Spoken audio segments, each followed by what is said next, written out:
Welcome to Rickshaw Scale Modelling. This is part 3 of Tamiya's US Aircraft Carrier Enterprise, scale 1 to 350. In this part I'm going to be working on some of the weapons systems and platforms. So let's jump into this and see how well I get on. So to begin with, making up the Sparrow launchers. There's three of these to make up initially. And essentially it's just making up some little boxes. So you have the main form there, which I'm placing the cement onto, and then the bottom part gets placed on. The end parts, they're marked off like the missiles coming out, so little hatches ready to open. Unfortunately, none of them have an open available, which I thought it would be nice to have them a couple open with the weapon inside. Maybe there's an aftermarket part for that, I don't know. There's a couple of little things there to go on top. No idea what these are for, probably some sort of radar system, I would guess. To paint them, I'm using Mr. Hobby H338 light grey. It will take a couple of coats of this colour because Mr. Hobby paints are very thin, ideal for airbrushing, I believe, but since I use a conventional brush. So I'm going on to the mounts, and these are the launcher Spoonsons. I think I'm pronouncing that correctly, I could be wrong. But I'm painting these in Humbrol's 127 US Coast Grey, and that's for the underside, as well as the sidewalls as well. Now, I would have used the Revo Aquacolor 76 on this, but I'm starting to run out of that colour, so I've switched over to Humbrol to paint these. And for the deck plates, it's Humbrol 87 Steel Grey. I should point out, actually, that this mount I'm building here now, this is not actually for the Sea Sparrow. This one is for one of the main guns.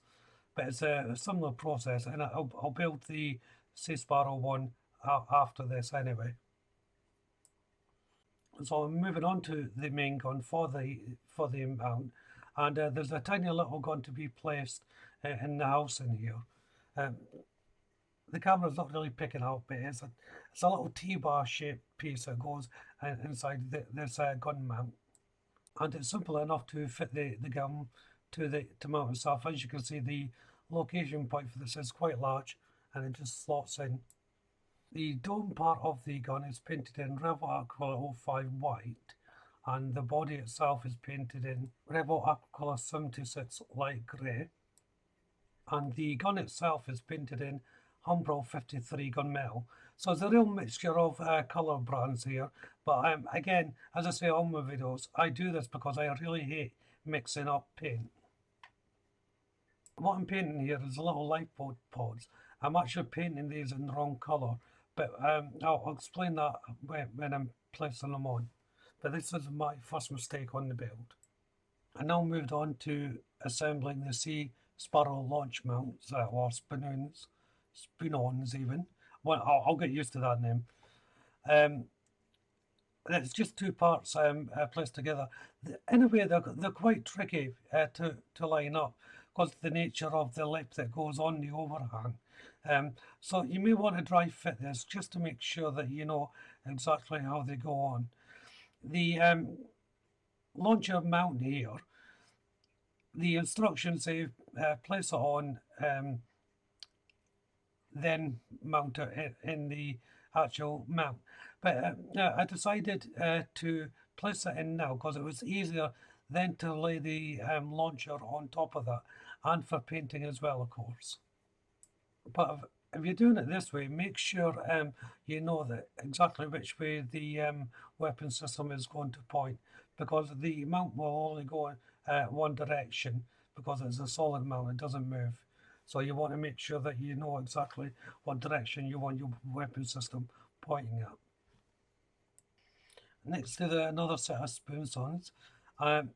These ones are made up slightly differently. There's a couple of little cleats that go in at the front of it. Now each one has its own little location point. They are small, of course, but they're easy enough to handle. They do have a little ridge on them, each little cleat, so you you want to make sure you do not put this on back to front. And the reason for that is if you do put it on back to front, it will not line up with the hull of the ship. So you can either place them on once it's in position, or you can make them up like I do. But just be aware that it has to go in the right way. This little platform here um, is meant to have three legs. Two of mine only had a leg broken off, but I'll deal with that once I get everything in place. So as you can see, I'm moving on to the hull, and I'm fitting some of the little steps that run down the hill. Interesting, these ones have two different fittings already molded on, depending on what angle you want to place them at. The instructions tell you to snip off or remove any of the excess plastic that you don't want, but that will all determine on the position you want these steps to go into. Next thing to be attached is the gun Spoonson, and this is one of the ones that will cover up the screw that was used to hold the front of the ship together, well, the bow together. So again, don't worry if you think, oh, I've got a screw showing here. How I'm going to deal with that? Well, the part just covers it up. On the opposite side, the Sea Sparrow launcher and spoon is getting attached. I do apologise about these camera angles. It's such a large kit. I'm finding it difficult to fit it all into shot. I'm painting the angles and I'm using Humbrol 53 gunmetal. Now, I've got a suspicion this is the wrong colour. It's the colour it's calling for, but I think this will be wrong. I haven't got any detailed photos of this ship yet. And I'm looking into trying to get some so I can follow the build a little bit better. So I'm making up another Spoonson. Each one is slightly different in their making. And attaching one of the longer ladders here. And again, like the little ones, it gives you the option of laying it flat or in the downward position. Now, I've put mine in the downward position. That's not necessarily correct unless you've got the ship in dock or getting loaded up at sea, I would imagine. But I just like to show them, so that's why I'm putting them down. The bottom part of the Spoonson is really nice to fit. There's on each one there's a little ridge that runs around the inside of it to fit the foot plate. And I'm placing on this platform. There's another one that's got a missing strut in it. The missing strut faces towards the hull of the ship.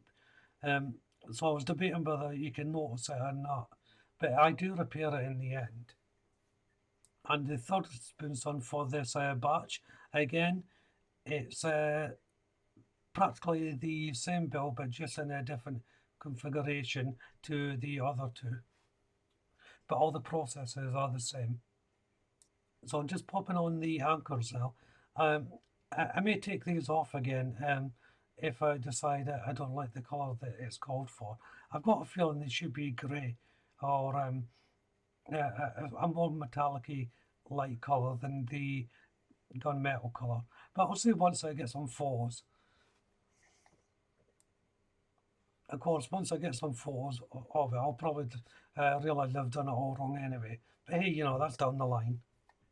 There's 4 little deck plates here to make up, and like the Spoonsons, they all have their own little configuration with cleats going on to them.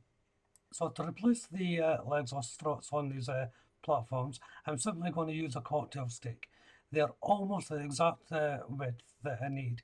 So all I'm doing is marrying it up. I'll mark off the height that I need and simply snip it off and place it in. And I'll be attaching them with a little bit of super glue. But it's a simple fix and it works good enough. Once they're painted, you really can't tell much of a difference. And as I said, these are going towards the hull of the ship, so when you're looking into it, you're not really going to be able to tell. Onto the elevator Spoonsons now, and much the same again. There's a lot of repetitive in this build. So once you master one area, it's going to be fairly easy to carry on with the rest of the build. Then it's making up the support boats. Now originally I painted these white per the instructions, but I found out they should have been grey with a white top. I've just painted them grey at this stage, um, partly because I didn't know about the white top either until I placed them in situ. I'll decide whether I'll repaint them again.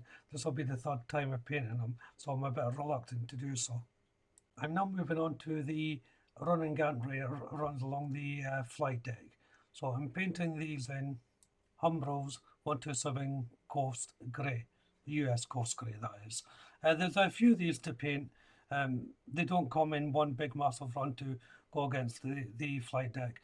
They're in manageable pieces, so one, it's easier to attach them, and two, obviously it's easier to paint. And this is where I'll end part 3. So if you haven't done so already, why don't you check out the channel for my other builds? If you subscribe to the channel, make sure you hit the notification bell. That way you'll be kept up to date not only with this build, but all my future builds as well, of course. Hit the like button. Don't be afraid to leave a comment, and of course you can share the video. But for now, thank you all very much for watching. Bye bye.